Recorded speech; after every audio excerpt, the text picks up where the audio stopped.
हिंदी विषय को लेकर चर्चा प्रारंभ करने जा रहे हैं। आपका स्वागत, अभिनंदन है।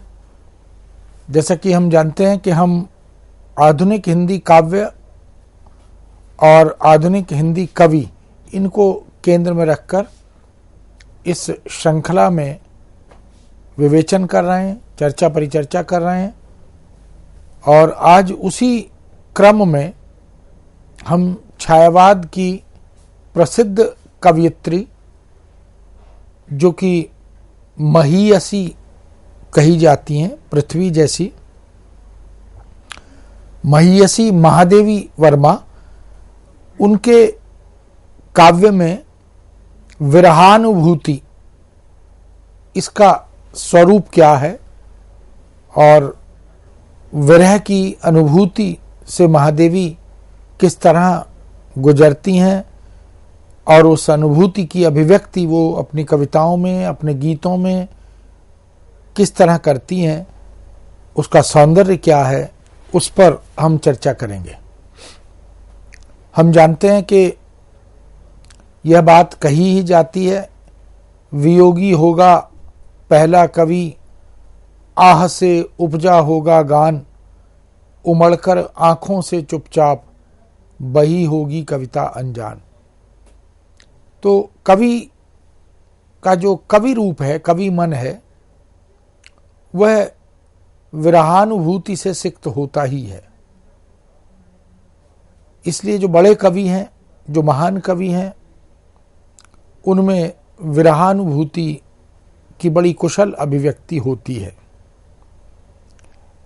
हम आदिकालीन साहित्य में, भक्तिकालीन साहित्य में, रीतिकालीन साहित्य में या आधुनिक साहित्य में, जहां भी चाहें देख सकते हैं कि हर बड़े कवि, कालजयी कवि की कविता में विरह कहीं न कहीं किसी न किसी रूप में समाहित होता है।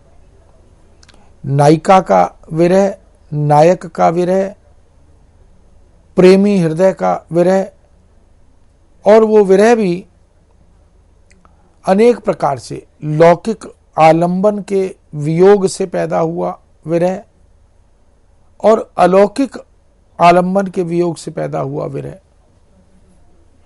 कबीर जैसे संत भी ये बात अभिव्यक्त करते हैं, आखड़ियां झाई पड़ी, पंथ निहार निहारी, जी बड़ियां छाला पड़ा, नाम पुकारी पुकारी।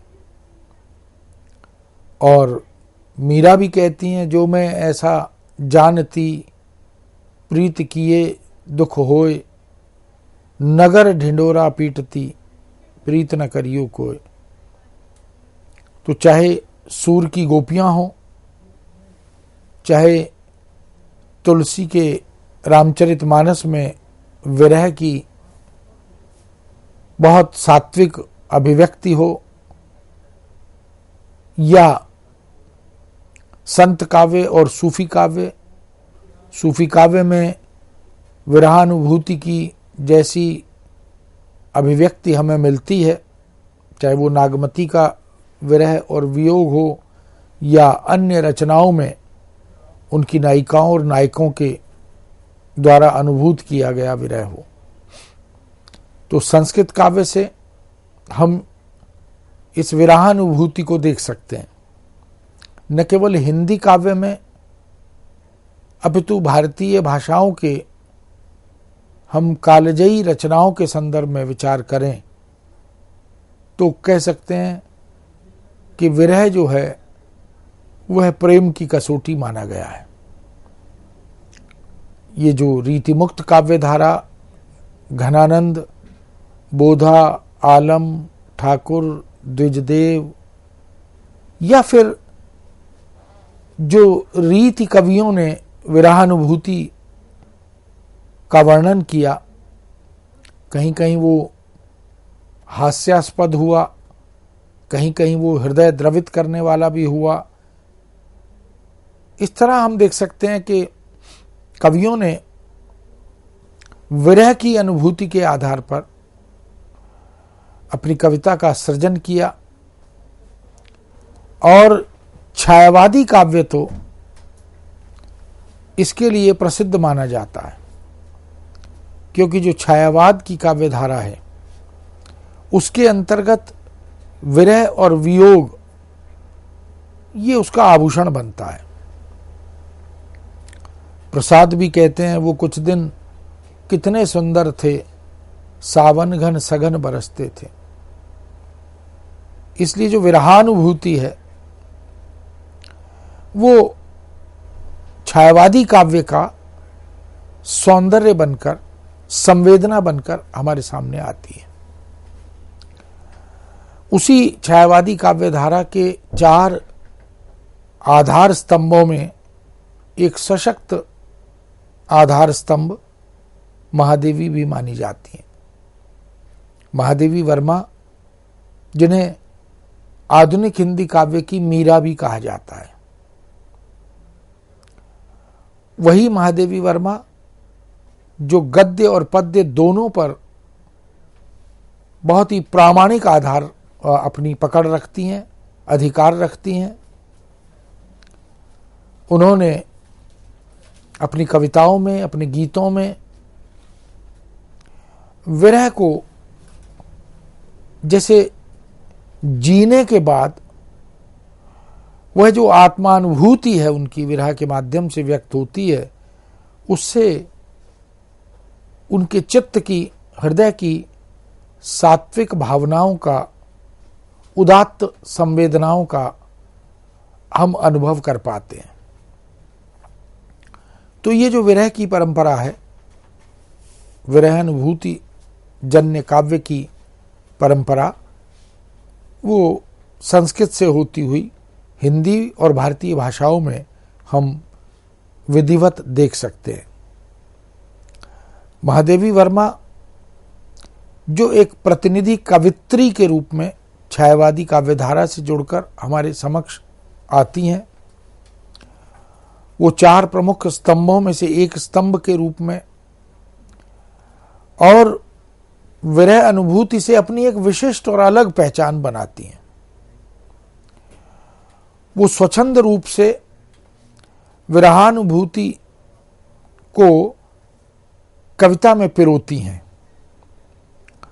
यह एक तरह से विरह की अनुभूति संकल्पात्मक अनुभूति की सहज अभिव्यक्ति बनती है।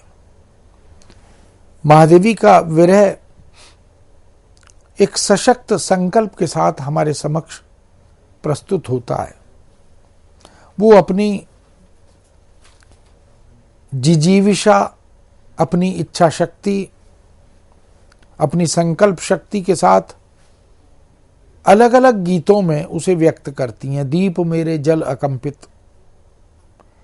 तो ये जो प्रेम जन्य विरह है,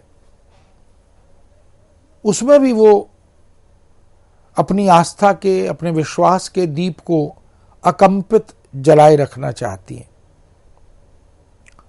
इसलिए महादेवी की विरह अनुभूति को मीरा की काव्य पीड़ा के सामने रखकर देखा जाता है। भारतीय काव्य शास्त्र में नव रसों की परिकल्पना की गई है। आचार्य भरत मुनि जो आदि आचार्य हैं, उन्होंने नाट्यशास्त्र में प्रारंभ में 8 रसों का उल्लेख किया है और इन 8 या 9 रसों में जो आगे चलकर 9 हो जाते हैं, उनमें श्रृंगार रस प्रमुख रस माना जाता है। उसे रसराज भी कहा जाता है, रसों का राजा। उस श्रृंगार रस के 2 भेद किए जाते हैं, संयोग श्रृंगार और विप्रलंब या वियोग श्रृंगार। विप्रलंब को ही वियोग कहा जाता है। और विप्रलंब श्रृंगार का श्रृंगार रस के अंतर्गत विशिष्ट महत्व प्रारंभ से संस्कृत युग से रहा है। चाहे कालिदास की रचनाएं देखें, महाकवि भास को देखें या और दूसरे संस्कृत के बड़े रचनाकारों को देखें, वाल्मीकि को देखें, जहां विरह से अभिव्यक्ति बहुत सुसज्जित हो जाती है। इस तरह जो कविता का प्रारंभ है वह वियोगी कवि के गान से होता है, यानी कवि में पहले वियोग ही होता है, जन्म लेता है, तभी वह कवि बनता है। इसलिए उसकी आह से जो गान निकलता है, उसकी पीड़ा, उसकी वेदना से, उसकी वियोग की अनुभूति से जो गान निकलता है, वह आंखों से निकलने वाले अश्रु के रूप में प्रकट होता है। यानी कविता में जब वह पिरोया जाता है वियोग का भाव, विरह का भाव, विप्रलंब का भाव, तो वह विरहानुभूति की प्रगाढ़ता के कारण, उसकी सात्विक अनुभूति के कारण इतना प्रबल हो जाता है कि वह अश्रुधारा के रूप में और कविता में बदलता हुआ प्रकट होता है। इसलिए विप्रलंब श्रृंगार कविता की और कवि की ताकत बन जाता है। शास्त्र में शास्त्रकारों ने श्रृंगार रस की, विप्रलंब की परिभाषा दी, उसे व्याख्यायित भी किया। हम जानते हैं कि श्रृंगार का स्थायी भाव रति है, और जहां रति नाम का यह भाव प्रकर्ष को प्राप्त करे लेकिन अभीष्ट को प्राप्त न कर सके, जहां पर भावादि अतिरेक हो, भावोद्रेक हो, वो अपने शीर्ष पर, उत्कर्ष पर हो, रति नाम का भाव, किंतु जो प्रिय पात्र है, जो आलंबन है, जो अभीष्ट है, उसे प्राप्त ना किया जा सके, वहां पर विप्रलंब श्रृंगार कहा जाता है।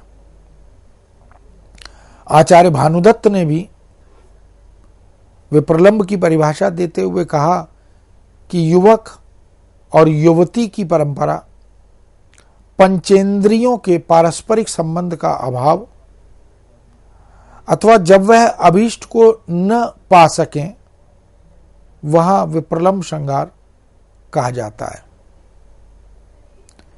तो ये जो पंचेंद्रियों के मिलन का परस्पर संबंध का अभाव है, न हम अपने आलंबन को, अपने प्रिय पात्र को देख पा रहे हैं, न स्पर्श कर पा रहे हैं, न उसका अनुभव कर पा रहे हैं, तो वहां पर विप्रलंब का आगमन होता है। साहित्य दर्पणकार आचार्य विश्वनाथ,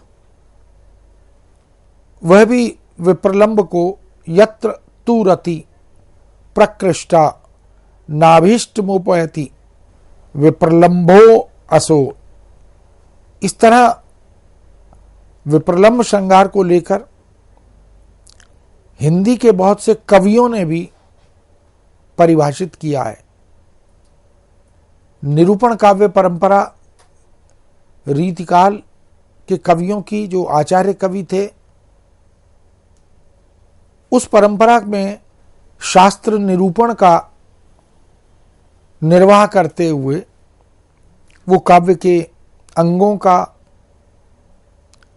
रस और उसके भेद उपभेद का, अलंकार, छंद, काव्य गुण, काव्य दोष, शब्द शक्ति, इन तमाम पक्षों पर, नायक नायिका भेद, इनके लाक्षणिक विवेचन के साथ साथ फिर उनके उदाहरण भी वो प्रस्तुत करते हैं।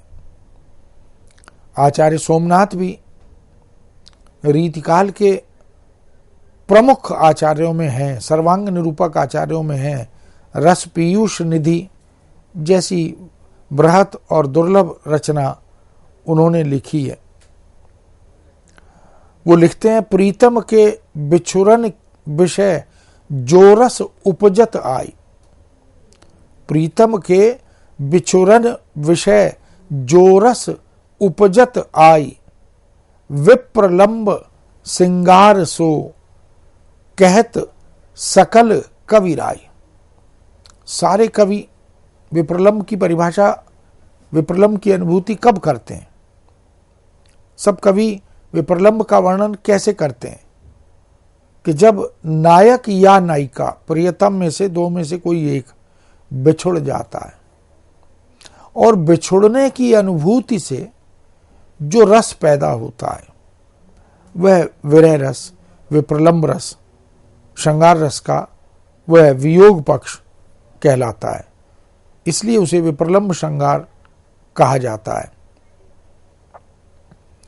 बिछुरत प्रीतम की प्रीतिमा होत जु रस तिहि ठौर, विप्रलंब तासों कहे केशव कवि सिर मोर।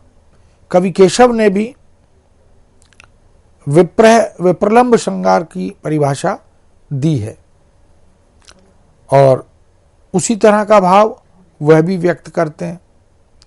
चिंतामणि जहां मिले नहीं नारी अरु पुरुष सुबरन वियोग।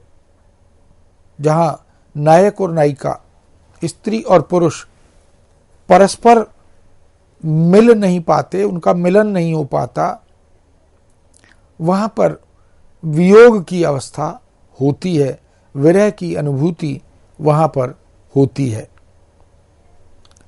काव्य निर्णय जैसा बृहत शास्त्रीय ग्रंथ सृजन करने वाले कवि आचार्य भिखारी दास, वह भी विरह के बारे में, विप्रलंब के बारे में लिखते हैं।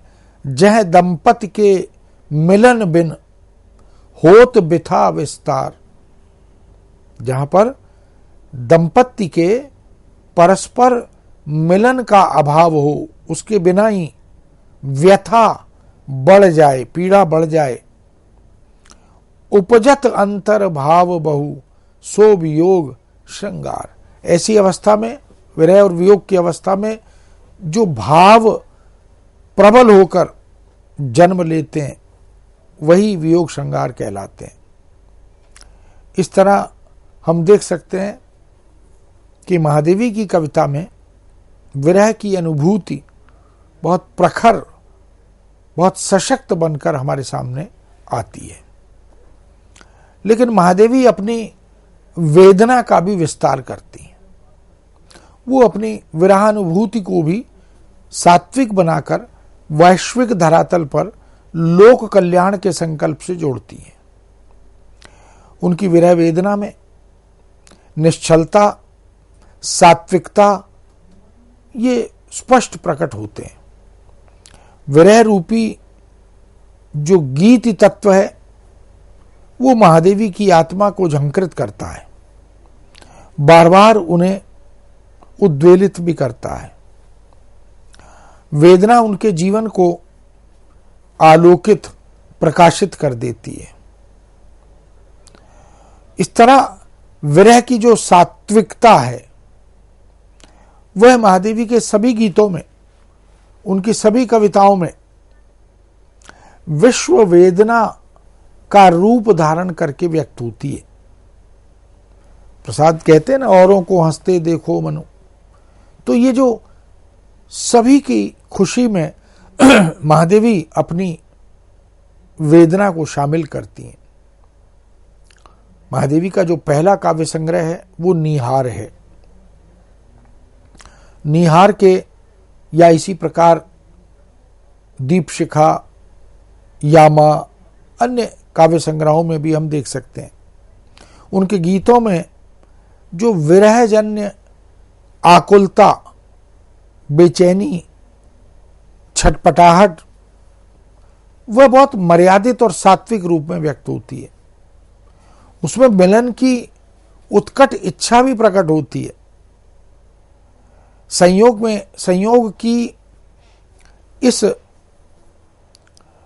गुप्त इच्छा को, संयोग की इस उत्कट लालसा को वो विरह भाव में छिपाए रहती हैं।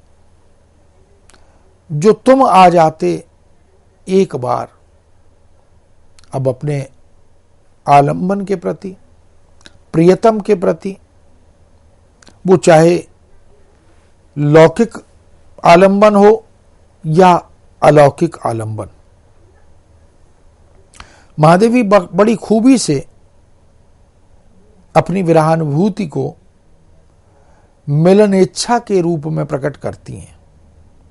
जो तुम आ जाते एक बार, कितनी करुणा, कितने संदेश पथ में बिछ जाते बन पराग।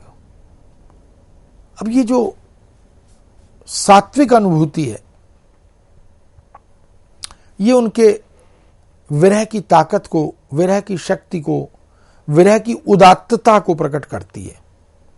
गाता प्राणों का तार तार, अनुराग भरा उन्माद राग, छा जाता जीवन में बसंत, लुट जाता चिर संचित विराग, आंखें देती सर्व संवार। अब ये जो प्राणों का तार तार अनुराग भरा राग गा रहा है,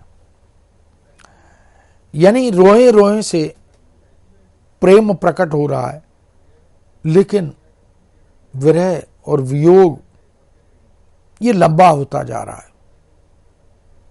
तो प्रियतम के आने की उत्कट इच्छा, लालसा, प्रतीक्षा ये बढ़ती जा रही है। इसलिए अगर तुम आ जाते तो महादेवी कहती हैं जीवन में बसंत लुट जाता। जो चिर संचित विराग है वो समाप्त हो जाता, और आंखें जो निरंतर विरह में, वियोग में अश्रुधारा प्रज्वलित करती रहती हैं, उससे मुक्ति मिल जाती। तो ये महादेवी की विरहानुभूति का वह विराट रूप है जो विश्व के साथ, विश्व की अनुभूतियों के साथ, संवेदना के साथ वो जोड़ती चलती हैं। व्यक्तिगत दुख का सामाजिकरण करती हैं। उन्होंने अपने निजी सुख दुख को समष्टि में लीन करने का रचनात्मक प्रयत्न किया है। उस कार्य में, उस संकल्प में जैसी और जितनी सफलता महादेवी को मिलती है, वह पूरे हिंदी साहित्य में दूसरे किसी कवि में देखने को नहीं मिलती। इसलिए महादेवी वर्मा ने अपने व्यक्तिगत सुख दुख को समष्टि में लीन करने का बहुत ही स्तुत्य प्रयास किया है। उनके गीतों में व्यक्तिगत सुख दुख, व्यक्तिगत परिस्थितिजन्य वेदना, आशा और निराशा, ये सब समाज के सामने आते हैं। यानी उनको सामाजिक बनाने का प्रयत्न वो करती हैं, जबकि स्वच्छंद काव्यधारा का ये एक मुख्य लक्षण भी है। वह शास्त्र के बंधन को, वह समाज के बंधन को स्वीकार नहीं करता। निज प्रेम की खुलकर अभिव्यक्ति की अनुमति भी नहीं देता। लेकिन महादेवी उन व्यक्तिगत सुख दुख के अनुभवों को, वेदना को, आशा निराशा की अनुभूतियों को सामाजिक बनाती हैं। वे अपने दुख का सामाजिकरण करते हुए कहती हैं, सब बुझे दीपक जला लूं, घिर रहा तम आज, दीपक रागिनी अपनी जला लूं। तो ये जो प्रेम की उत्कट इच्छा का दीप है, इसे वो जलाना चाहती हैं। इससे संसार को, समाज को आलोकित करना चाहती हैं। उनका विरह भी, उनका वियोग भी, उनकी वेदना भी अगर जनहित में, लोकहित में समर्पित हो तो यह उनके आत्मिक सुख की अनुभूति बनती है। इसलिए वेदना की मधुर धारा, जो माधुर्य है, वह भी उनकी वेदना में प्रकट होता है। उसमें कोई कर्कश उपालंब नहीं मिलते। अपने आलंबन के प्रति, प्रिय पात्र के प्रति वो कुछ हल्की फुल्की शिकायतें और शिकवे तो प्रकट करती हैं, लेकिन आक्रोश, नाराजगी ये प्रकट नहीं करती हैं। इसलिए महादेवी के काव्य में जो विरह वेदना देखने को मिलती है, अनुभव के लिए मिलती है, वह उनकी अश्रुधारा बनकर सीधे पाठक के हृदय को द्रवित करती है, प्रभावित करती है। उनके आंसुओं में वह ताप है, उनके आंसुओं में वह शक्ति है कि पाठक सहज ही उनकी गीतों और कविताओं को पढ़कर सुनकर अभिभूत हो उठता है। वह भी उसी धरातल पर पहुंच जाता है जिस पर कवित्री उसे ले जाना चाहती हैं। वो एक स्थान पर स्वयं को मैं नीर भरी दुख की बदली तक कहती हैं। महादेवी वर्मा कहती हैं, मैं नीर भरी दुख की बदली, स्पंदन में चिर निस्पंद बसा, क्रंदन में आहत विश्व हंसा, नयनों में दीपक से जलते, पलकों में निर्झरणी मचली, मेरा पग पग संगीत भरा, श्वासों में स्वप्न पराग झरा, नभ के नव रंग बुनते दुकूल, छाया में मलय बयार पली, मैं नीर भरी दुख की बदली। इस तरह महादेवी की विरहानुभूति की विशेषताओं में बहुत सारी विशेषताओं को हम देख सकते हैं। इस विरहानुभूति को जिस सात्विक भाव से वो जीती हैं, आत्मसात करती हैं, वह हिंदी काव्य जगत, भारतीय साहित्य वाङ्मय की विलक्षण उपलब्धि है, यह हम देख सकते हैं। इस विषय पर यहीं अल्प विराम लेते हुए पुनः हम आपके समक्ष उपस्थित होंगे। आज्ञा दीजिए। नमस्कार।